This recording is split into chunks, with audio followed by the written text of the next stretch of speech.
Selamat siang, Bu. Siang. Perkenalkan, saya Bidan Anissa yang bertugas pada siang hari ini. Benar dengan Ibu Heni? Iya, benar. Ya, umurnya berapa, Bu? 36. 36 tahun ya, Bu ya. Ya. Ini kehamilan yang keberapa? 3. Kehamilan yang ketiga.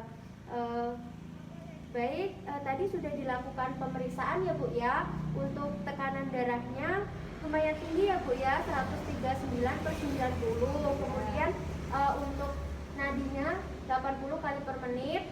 Untuk suhunya 36,5 derajat Celcius dan respirasi atau pernafasannya 20 kali per menit.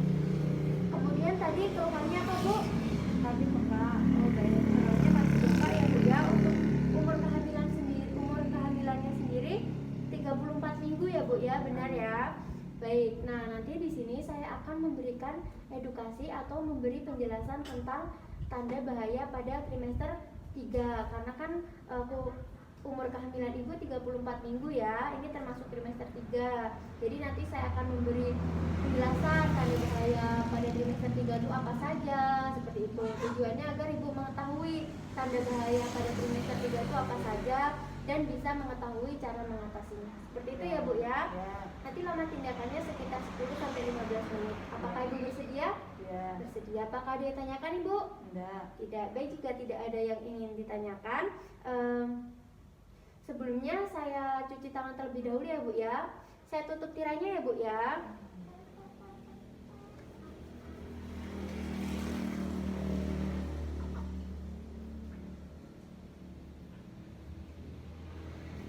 Baik, tadi kakinya bengkak ya, Bu ya.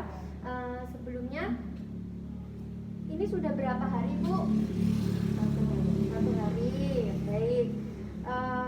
Sebelumnya ibu sudah pernah mengetahui belum bagaimana cara mengatasi kaki bengkak seperti itu? Belum ya. Untuk tanda-tanda kehamilan pada trimester 3 apakah ibu sudah mengetahui? Belum. Baik.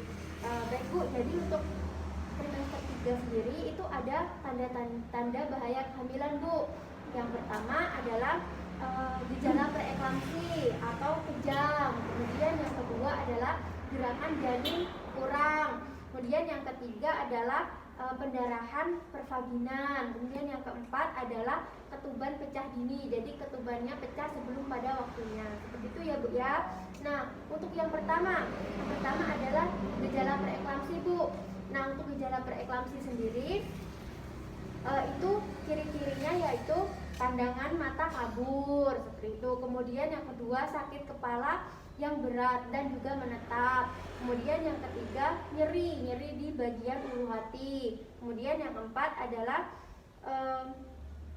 biasanya bengkak pada muka, tangan dan juga kaki seperti itu. Nah, untuk tanda bahaya tersebut itu bahayanya pada ibu hamil adalah bisa menyebabkan kejang, bahkan juga bisa menyebabkan kematian. Kemudian bahayanya pada bayinya itu bisa menyebabkan gawat janin, bahkan bisa menyebabkan kematian. Seperti itu ya, Bu ya. Baik, Bu, yang selanjutnya tanda bahaya kehamilan yang kedua adalah gerakan janin yang kurang, Bu. Gerakan janin yang berkurang itu berarti gerakannya kurang dari 10 kali per 12 jam. Jadi selama 12 jam itu gerakan janinnya kurang dari 10 kali. Nah, itu bahaya pada janinnya, itu bisa menyebabkan gawat janin, bahkan juga bisa menyebabkan kematian dalam rahim. Seperti itu ya, Bu ya. Nah, kemudian yang selanjutnya adalah pendarahan pervaginan, Bu. Nah, pendarahan pervaginan adalah adanya pendarahan baik berupa bercak ataupun darah yang mengalir. Nah, biasanya bisa disebabkan karena solusio plasenta atau plasenta previa. Nah, untuk yang disebabkan oleh solusio plasenta itu biasanya pendarahannya disertai dengan nyeri perut, tetapi yang plasenta previa itu biasanya tidak disertai nyeri perut. Seperti itu ya, Bu ya. Nah, kemudian bahayanya pada ibu hamil itu adalah bisa menyebabkan shock hemoragi ataupun hipovolemik, bahkan juga bisa menyebabkan kematian. Kemudian bahayanya pada bayi sendiri itu bisa menyebabkan gawat janin, bahkan bisa menyebabkan kematian seperti itu.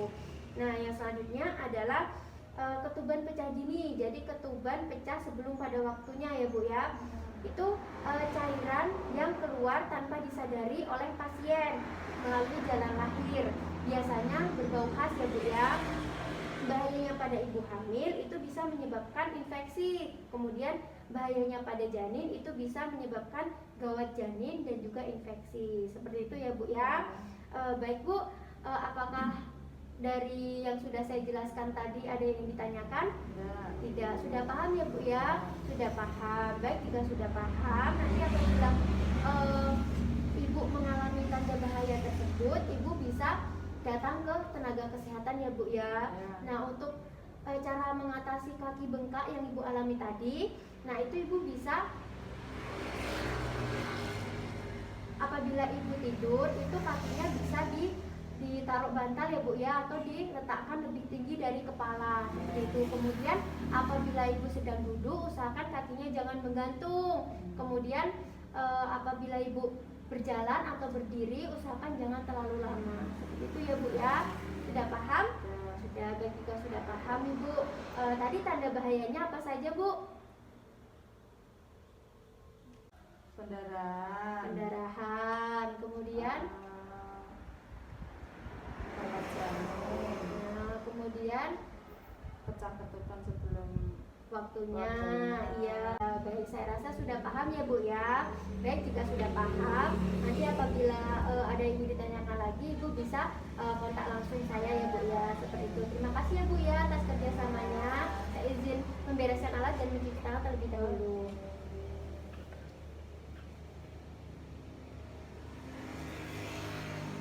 Kemudian dokumentasi.